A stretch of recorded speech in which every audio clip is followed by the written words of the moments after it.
Are you an anarchist? Yeah. Dyed in the wool. Dyed in the wool anarchist. Yeah. Um, I'm an anarchist in two ways. I'm an anarchist by temperament, but I didn't figure out I was an anarchist by political and philosophy for a while, till I was about, I don't know, in my early 30s, because I was, I was an SDS, and, I thought, democratic socialism was the way to go, because I didn't understand what anarchism was about. I thought anarchism meant Bakunin, blow everything up, it has started all over again, and I wasn't, I would guess I was also in some ways a pacifist, but I also wasn't understood what pacifism meant until I was reading Barbara Deming's work, and that was the early 80s, so I really came to it really late in life. I haven't gotten 46. there yet. I haven't read anything yet.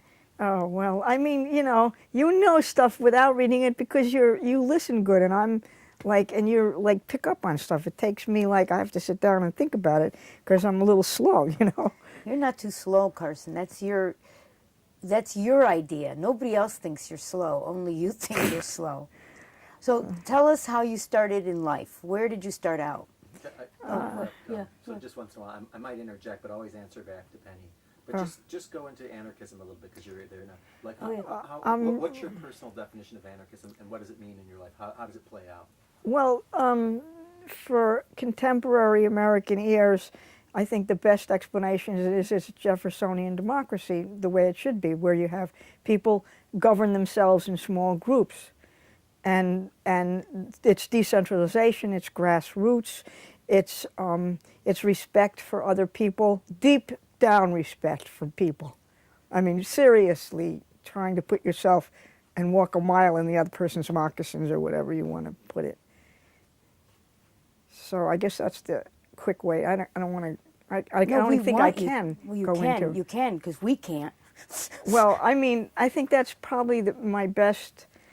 I'm not like Robert Lamborn Wilson where I can have a whole dissertation on it, because he's really like read all the situation is and blah blah blah, and I can't do that. Because I don't have that kind of background that he has. Okay, well, let's just start out. I want to just start out with like who you are. Who is Carsin? Like, who are your people? Where did you grow up? I'm a second-generation American, because that's how Americans are defined, by their degree of removal from their point of immigration. So I knew my generation is the last generation of my family to know the grandparents and the great-grandparents from the old country. Where were they from? Two of my grandparents were actually from Russia. One was from Lithuania and one was from Bukovina, which is about 50 miles south of Austria, of Vienna. That was my father's side, so what can I tell you? I wasn't in love with my father. He wasn't like a good father like yours. Like I didn't mine. like that. Well, your father originally started out to be really nice, and then he got beat up, and then he got messed up. But that wasn't his fault. It was because he was fucked over. Right, you're right. So where did you grow up? Well, I spent a lot. My first years, I was born in Norwalk, Connecticut, on 72 South Main Street, which is my grandparents' house. And my grandfather moved there from Hester Street in somewhere around 1908, 1910. He was the first Jewish doctor in Norwalk, and he, I guess, went there because there were no Jewish doctors there, and he had a friend who was a professor or a big shot who was a little older, I guess, an older contemporary at Yale, where he went which very unusual to study for a couple of years OBGYN, because as a family physician, as a country doctor, he knew he was going to do a lot of deliveries, and that would be one of the main things he would need to know. So after he finished, he went to Long Island University Hospital, and he used to walk across the Brooklyn Bridge and walk back from Hester Street in order to because he didn't have the money. And his father, sweated in a tailor shop to send his son, like all Jews, to medical school or to law school. So he went to medical school, and he was very fitted for that because he loved what he did. my mother said that he shared his life with his family. So at lunch, at the supper, the main meal was lunch, and everybody came home from school or work or whatever, and he would tell them about their cases and stuff. And he was really a remarkable person. He never took money if he realized they didn't have any money. He got paid in chickens and radishes and strawberries. And I remember this lady coming in with radishes and strawberries and beets and stuff. And he got to go to Yale even though he was a Jew? I thought they didn't let Jews go to Yale. He was in the he was a graduate fellow, and he was doing what would today be called a residency and a specialty. Although there were no boards and nothing, and he just took it and did it. And also there was no such thing as anesthesiology. So if a patient, that means putting somebody to sleep. If a patient of yours, of a particular doctor, had to have an operation, then that doctor had to do the anesthesia. So he had a lot of skills, and he came to be consulted all over Fairfield County because he was a very, very good diagnostician.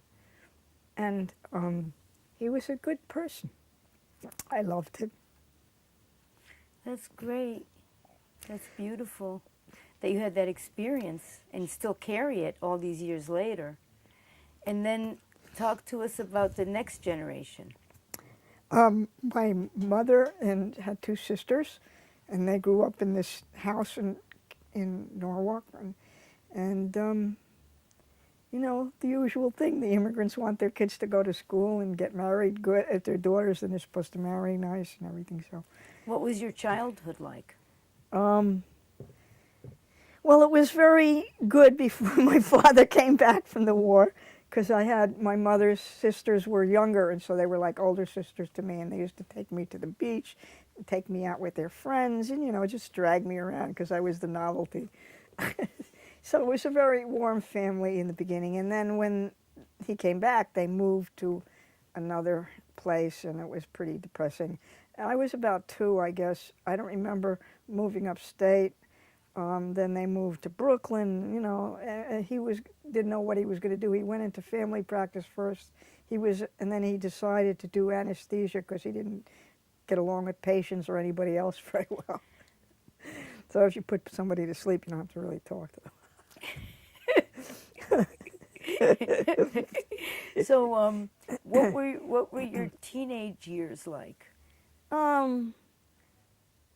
I guess they were fairly lonesome years for me in a way, but I wasn't unhappy in particular.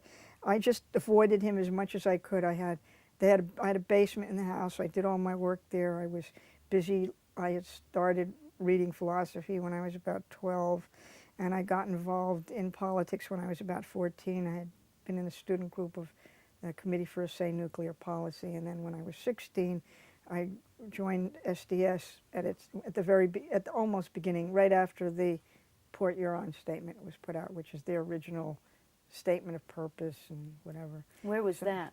That was in the same exact town as Gary Goldberg.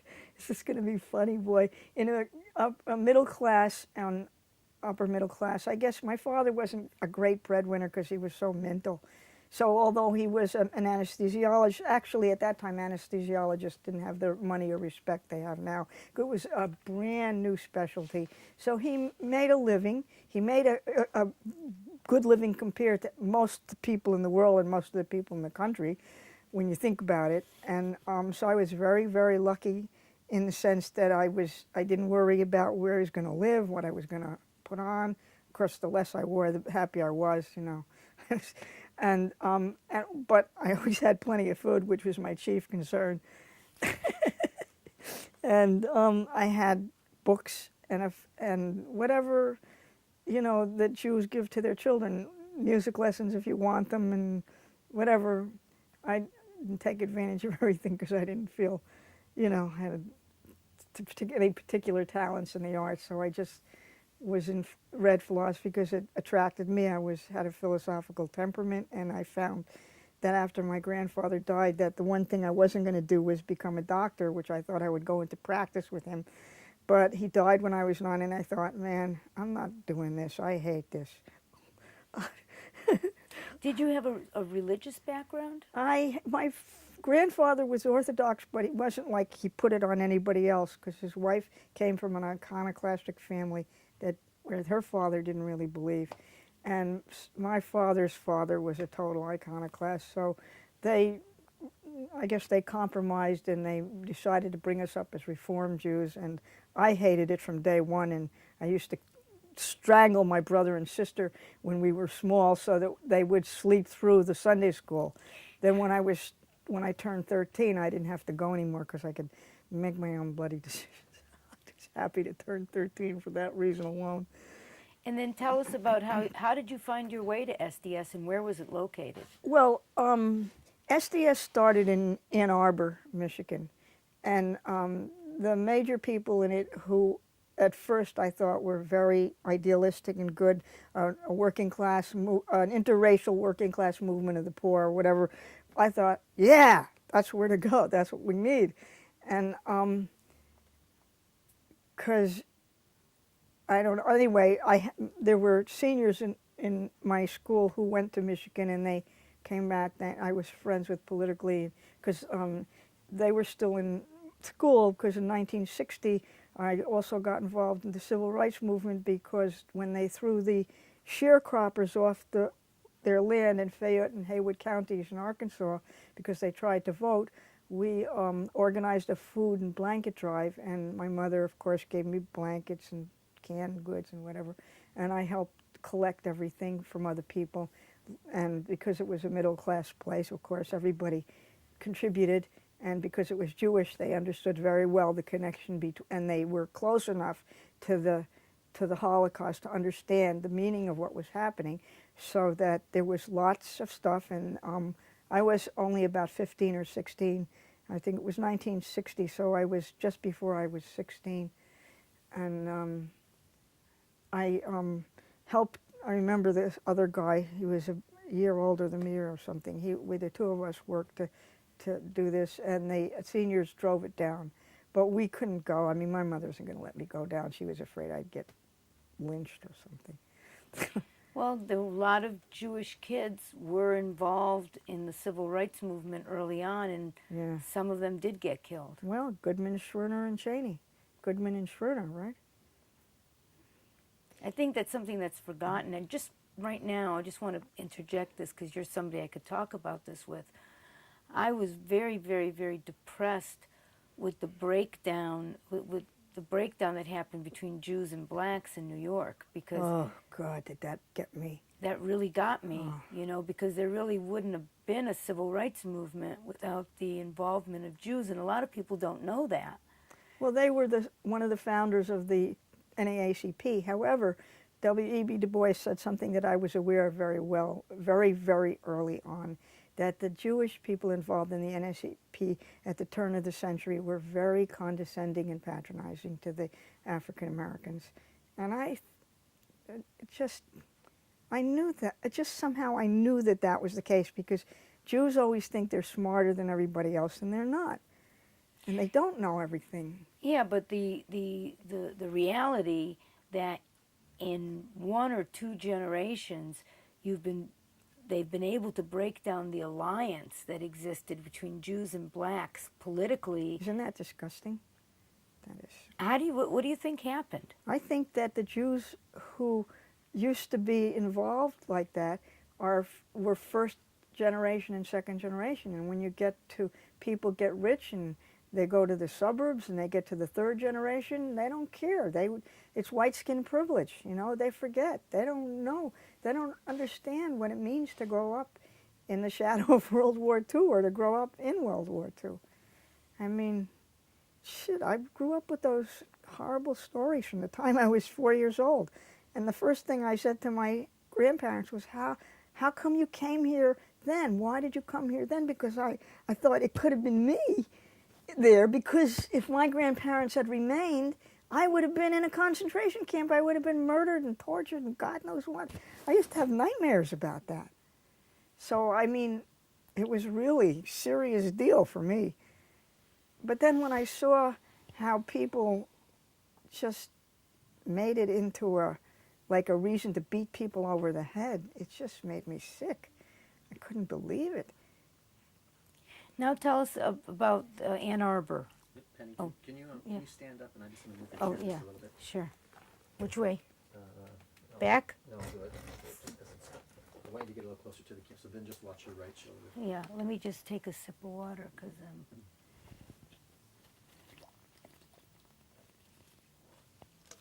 So when you got involved at SDS, was that in Ann Arbor? No, no, No. no. They had a New York City group.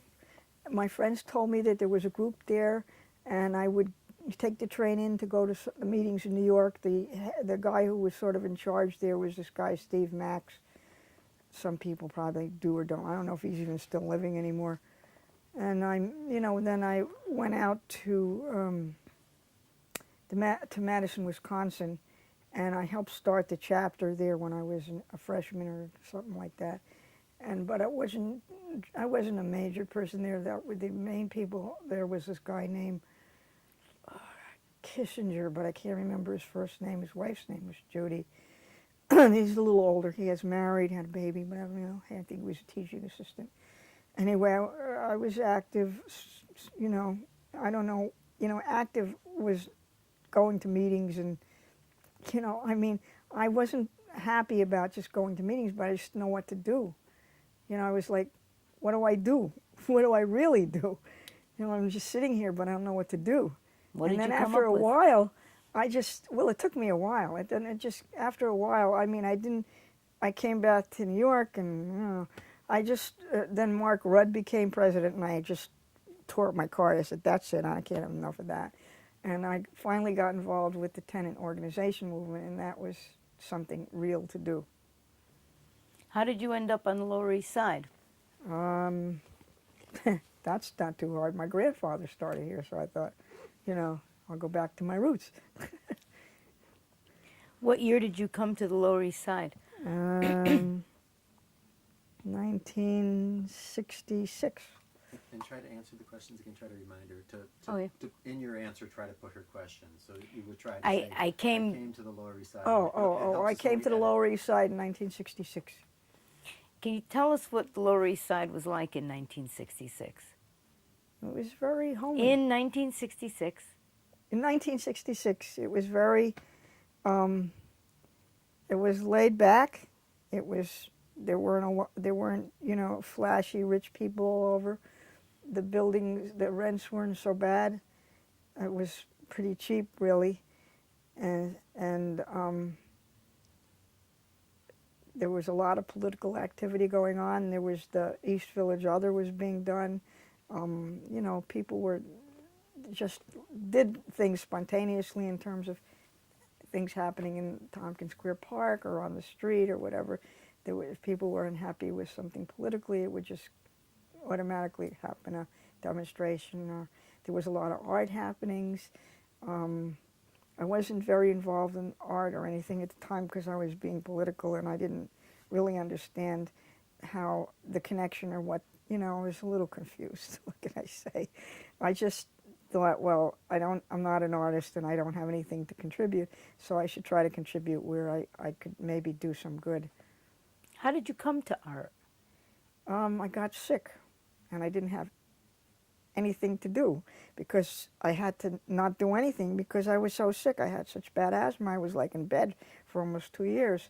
So I figured I'll just go see some stuff. And, because one of the things, I have a background in my family. My grandmother's younger sister was a theatrical agent, pretty well known. She was a good friend of Brecht and Weill, and she had the rights of all Brecht's works in this country until she died in 1984. And she was very close. She had an affair with Lenya one point. And I went to see all the Brecht stuff when I was little. She got tickets for me and my grandmother to go to the Theatre de Lys, which was the Lortel, to see Threepenny Opera when I was 14. And then she took me to see Brecht on Brecht. And she took me to see Mother Courage. And then one exciting thing she did is she took me backstage, and I met Lenya. That was incredible. I never met Brecht or Weill, or Helena was back in Germany already, so they were... I never knew this. This is very exciting. Oh, it was exciting. And she was like she was sort of like you in that she was real political and very artistic and very, just so fast, so quick-witted and just brilliant. And she knew everybody but everybody, and she told me something interesting, which I never know, that the original moguls in Hollywood were from this little region in Russia, and they were all these little Russian Jews who hired only shiksas to play the major role, main female roles, and it was really funny. And I remember that there was another story that's famous. The Marx Brothers once came into Louis B. Mayer's office, and they were waiting for him to come in. They had an appointment, and they were sitting there, and he walks in, and they're totally naked, four of them. That was like a joke, right? I mean, so it was not only loose here, but it was loose out there. She was mostly in New York in the theater, but she did spend a time out there. She was married.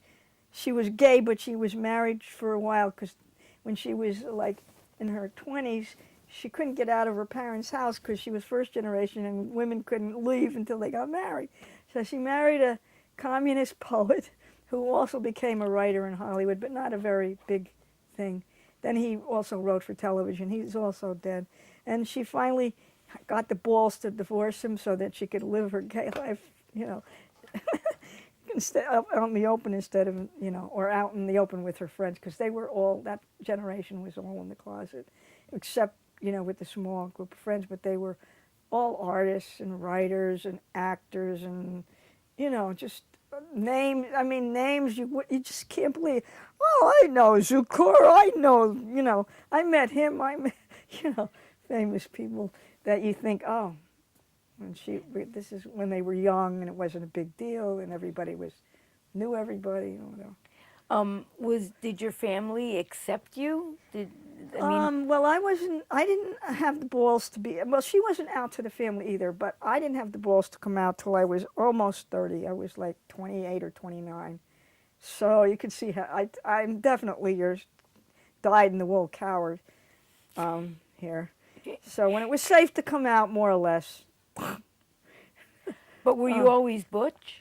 Yeah, but nobody was like surprised or anything. So they, and my mother was pissed. She said, "Oh, you're a pervert." But after a while, that was in 1974. In 1994, around when my father was dying, she said, "I want to apologize to you. I grew up in a small town. We didn't talk about these things, and I didn't even know that, that my Aunt Bertha was gay until whatever." I said, "But, the sisters knew, but they didn't say anything and whatever." So then she said, "But now I realize that gay people are just people and it doesn't matter."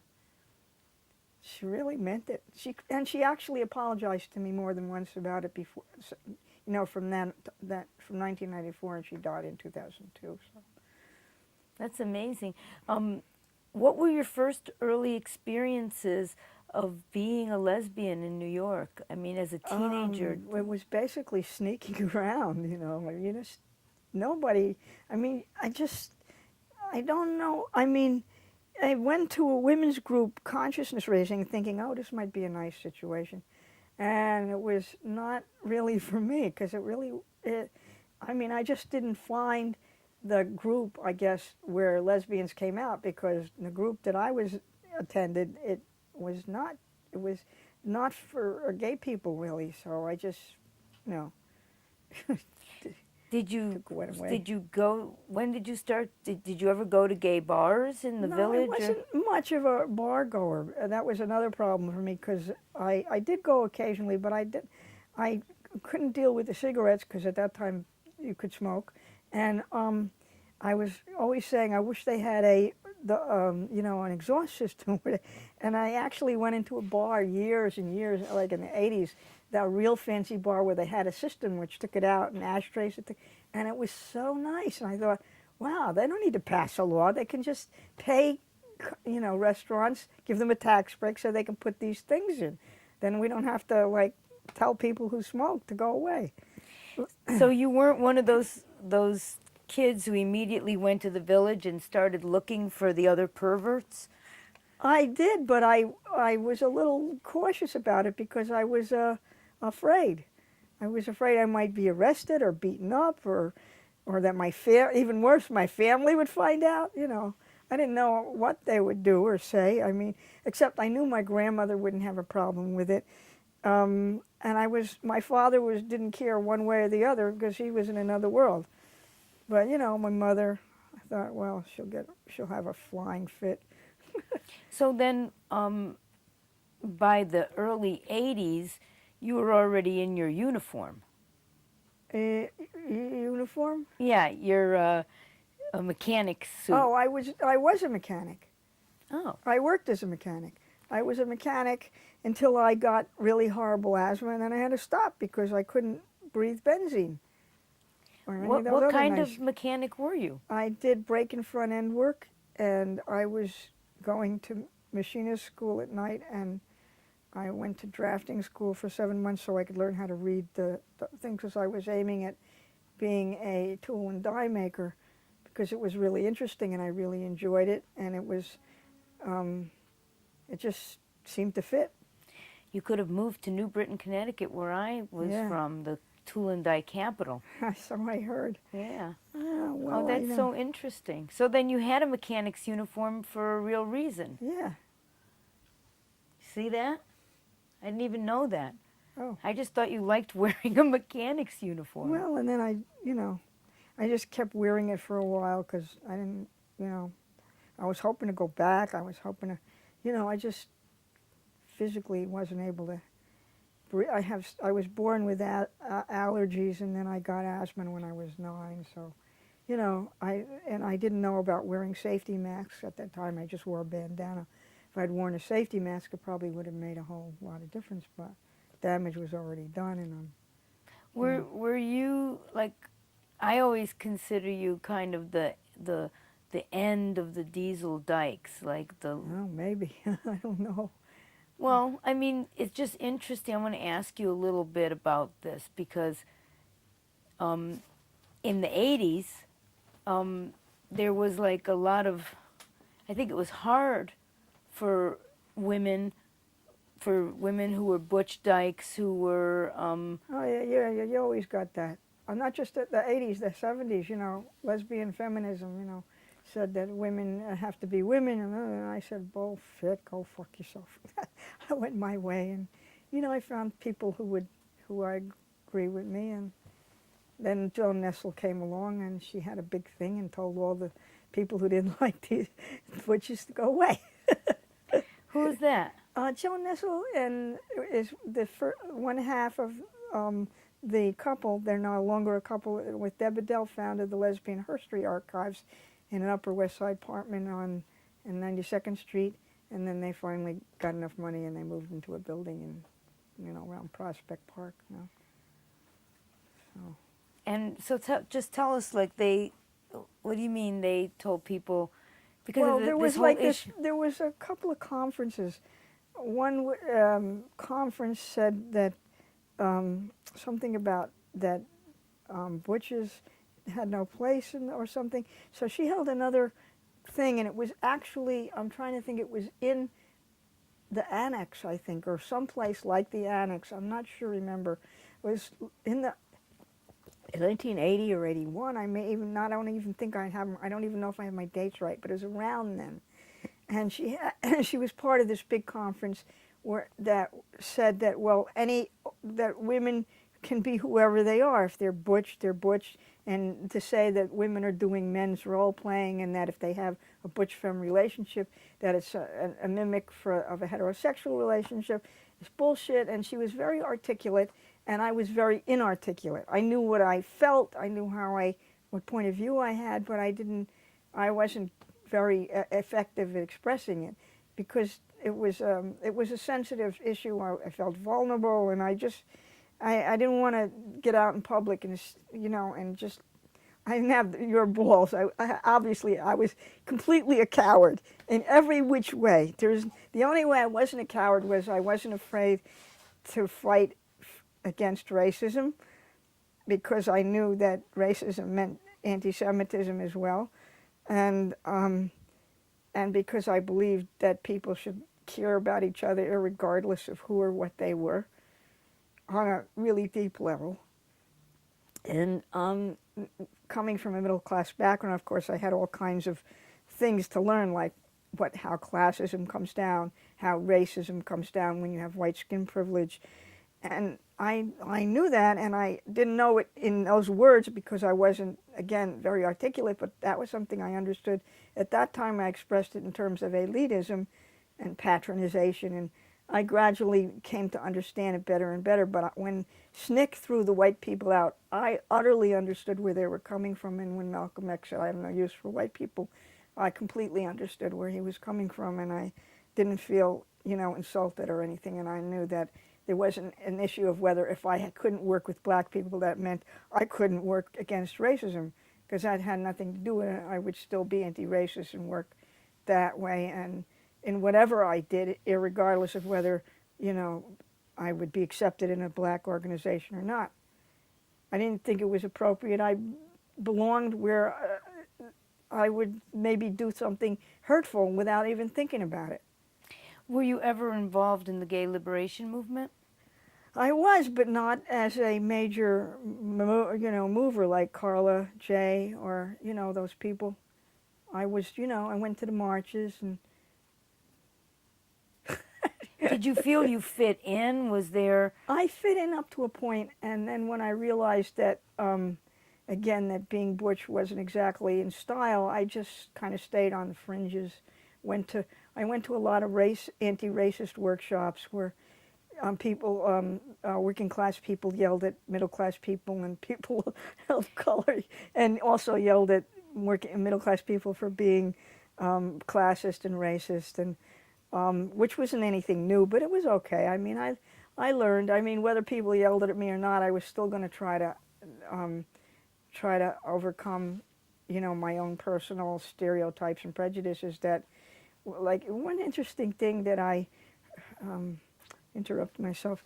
I have a very good friend who I fight with all the time, but she happens to be African American, and she's first generation American. Her parents came from St. Croix, and she said, "We know when you stand in 2 feet of water, you're going to get wet." She said the same thing with racism and classism. If you grow up in a racist and classist society, you're going to be racist and classist no matter how much your good intentions are. But she said, you can always, raise your consciousness. That's the whole thing. Just raise your consciousness. Keep thinking about it. If you, hurt somebody's feelings, or if you do something to make someone mad, or you just are aware, to read things, like, what's her name?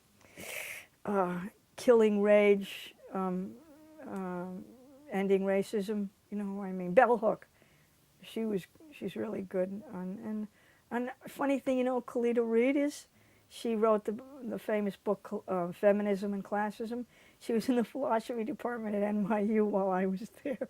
And I met her before she had written the book. And I didn't even know, what she had gone through, But I had a teacher in Wisconsin who was I wasn't in her dancing class, but she was a dancing teacher. I don't know. That's a whole story by itself. And, what is that about? Tell us the story. Well, I was living in a little house about a mile, student house. And my across-the-room roommate was a dancer, and I liked her. She was a nice person. She wasn't gay, but she had a teacher who came one day, and I heard this woman talking, and she sounded totally fascinating. I said, I've got to meet this person. I really got to know. I want to participate in their conversation. She said she was taking German, and she was having a hard time, and I had developed a system for learning the grammar of European languages. So I said, well, I can help you with the grammar, because at that time I also was taking German, because it was required for philosophy. If you weren't going to do ancient philosophy, it was not entirely, they say, well, you should know French and German enough to read it. So I had the French, God help me, in high school, and I should have taken Spanish, but my grandmother lived in Paris, and she was very proud of being French, and she really wanted me, so, Anyway, but she sure didn't want me to do German, but I had to do German because I realized that I needed to be able to read the language of the people I really thought very highly of German philosophers, and I was learning a lot from them. And so I said, well, it's just an academic requirement. So she was, that calmed her down. and and then that's how I got to meet her. She said, well, in exchange, she was teaching at all the extension colleges around. She was teaching adult education classes to pay her way through college. So I drove all around to the different classes with her, and she would expound. She was sort of like a mentor, because I was like 20 and she was like 36, and she was in New York. She had the affair with the head of the women's athletic department at Hofstra or someplace like that, and she was like more straight, but at the time she was sort of bi. I don't know, but I mean, it wasn't really discussed because it was not considered an item for discussion. But she was extremely interesting. I learned a great deal from her. She was involved in all kinds of weird things, including Gurdjieff, and I don't know. I mean, she was a very interesting person, and I really I gained a lot of insight from her talking to me and whatever. Well, what do you think about gay identity politics today? I mean, if it's the idea of gay identity politics is to be married, to your gay lover, that's not my scene. But I don't think there's